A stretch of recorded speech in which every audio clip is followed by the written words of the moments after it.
Bismillahirrahmanirrahim. Ibu mohon izin mewawancarai mengenai pembelajaran berbasis RL Teacher Grade Level. Pertanyaan pertama Ibu. Ya, silakan. Siap. Apa saja yang menjadi pertimbangan Ibu dalam merancang sebuah rencana pembelajaran?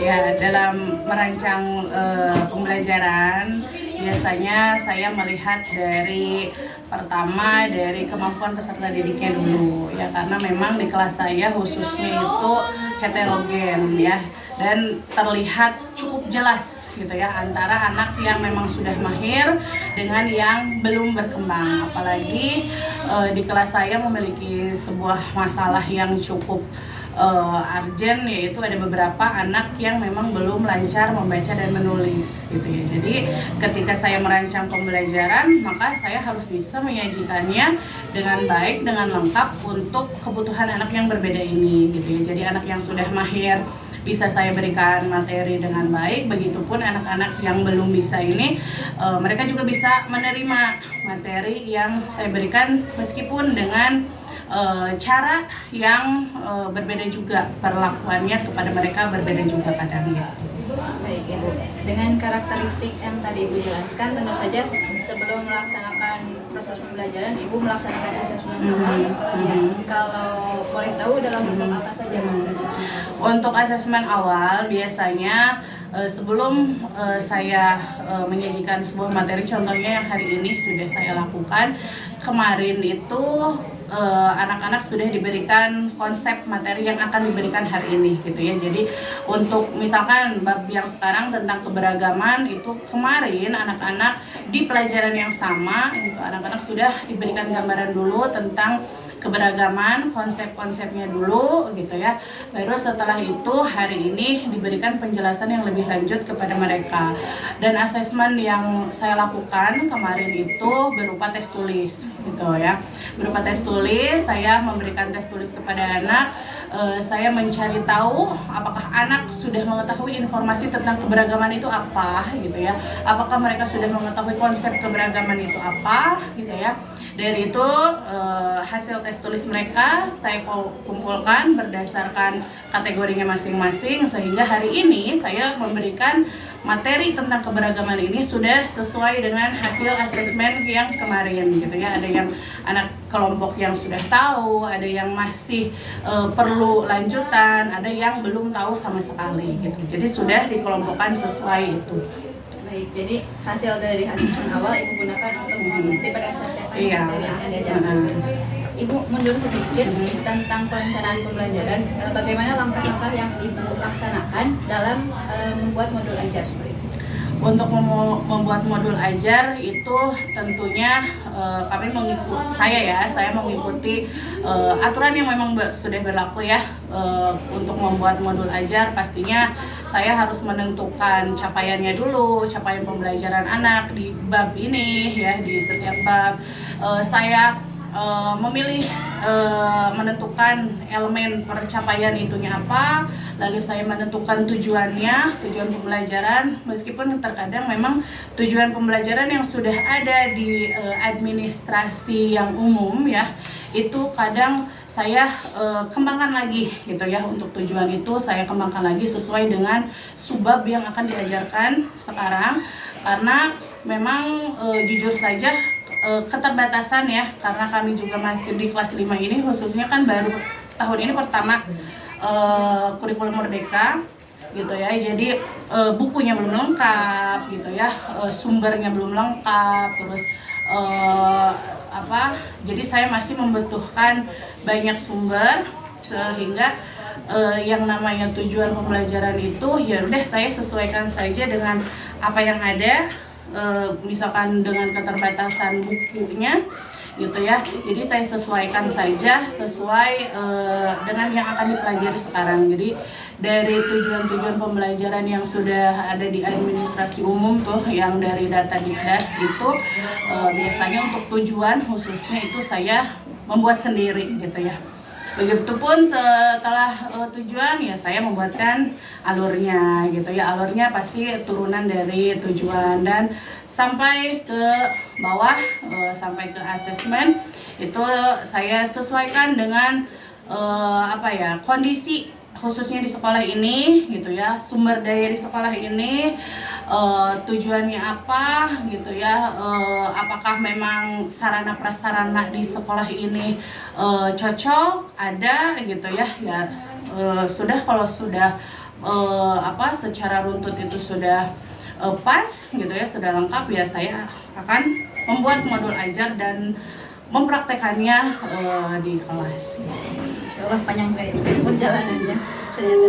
Oke Ibu, dalam melaksanakan modul ajar yang telah Ibu rancang, apakah ada perlakuan berbeda gitu untuk peserta didik yang telah mahir dan untuk peserta didik yang kurang gitu? Ada pastinya ya, seperti yang sudah dilihat tadi ya, mungkin ada perlakuan khusus, khususnya ya, saya sendiri membagi anak-anak itu ke kelompok belajar mahir, berkembang, dan yang kurang gitu ya.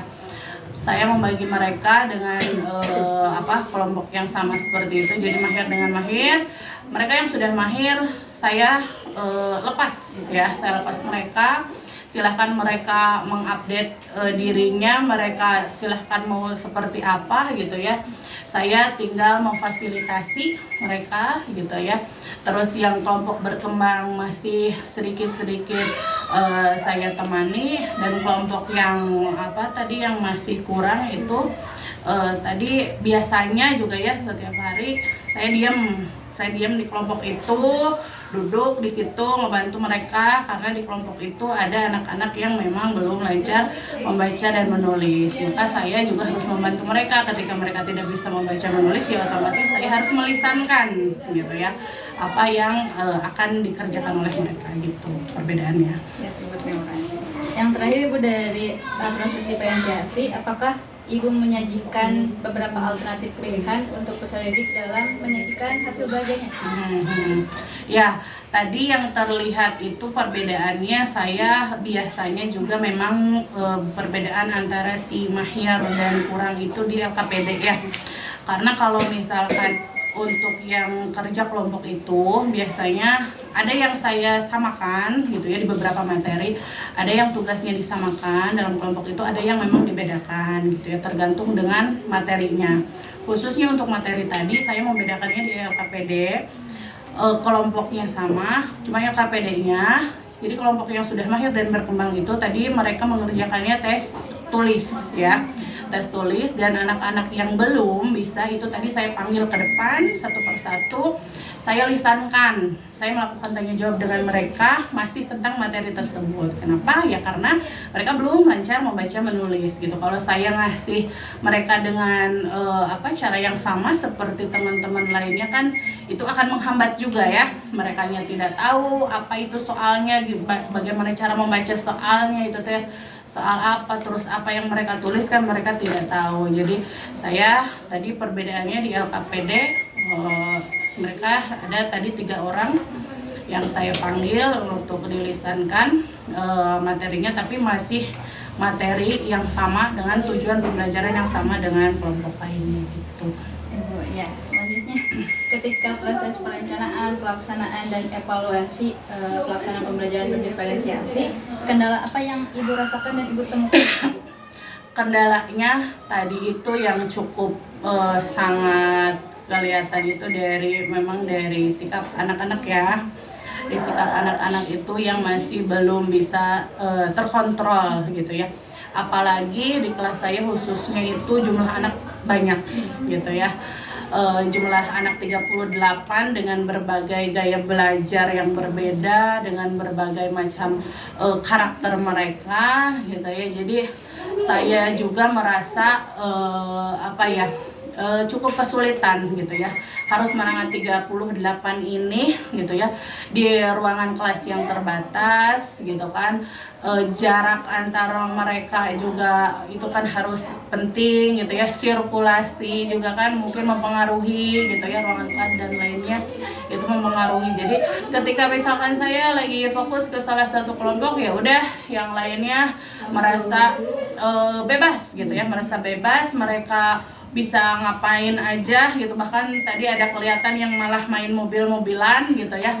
Dan itu yang bikin kecolongan tuh itu gitu ya, karena untuk pemberian materi sendiri itu ya wajar ada anak yang gampang menyerap gitu, ada anak yang sulit gitu ya memahami, itu pasti di setiap kelas ada gitu. Dan khususnya di kelas saya itu yang merasa kesulitan itu untuk mengontrol anak ininya, sikapnya gitu ya. Yang aktif beneran kelihatan aktif gitu kan, jadi yang diam-diam banget, yang kinestetik sangat kinestetik gitu, segala hal dimainin gitu ya, gitu. Itu kesulitannya. Iya, Ibu, kebetulan pertanyaan terakhir. Ibu setelah melaksanakan beberapa pembelajaran dengan mempertimbangkan kesiapan, gaya belajar yang berbeda-beda, menurut Ibu seberapa optimalkah pembelajaran diferensiasi yang telah Ibu laksanakan bagi Ibu dan peserta didik Ibu? Untuk saya sendiri cukup optimal ya, cukup optimal. Saya sudah melakukan persiapan dengan sangat matang di setiap pembelajaran. Saya sudah menyajikan perangkat pembelajaran dengan sesuai apa yang mereka butuhkan gitu ya. Dalam pelaksanaannya pun saya melakukan tindakan yang berbeda sesuai dengan apa yang mereka perlukan juga, sesuai dengan gaya belajar mereka. Dan tadi di hasil akhirnya pun ketika mengerjakan LKPD, mengerjakan asesmen formatif, saya lihat alhamdulillah sebagian besar memang anak-anak sudah mencapai tujuan yang saya harapkan di pembelajaran tadi. Ibu, pertanyaannya sudah selesai. Mohon maaf mengganggu waktu Ibu. Tidak apa-apa. Terima kasih atas ketersediaan Ibu. Sama-sama. Semoga menginspirasi kami sebagai calon. Amin. Semoga Teteh juga menjadi guru-guru yang hebat. Amin. Terima Ya. kasih Ibu. Sama-sama. Dadah.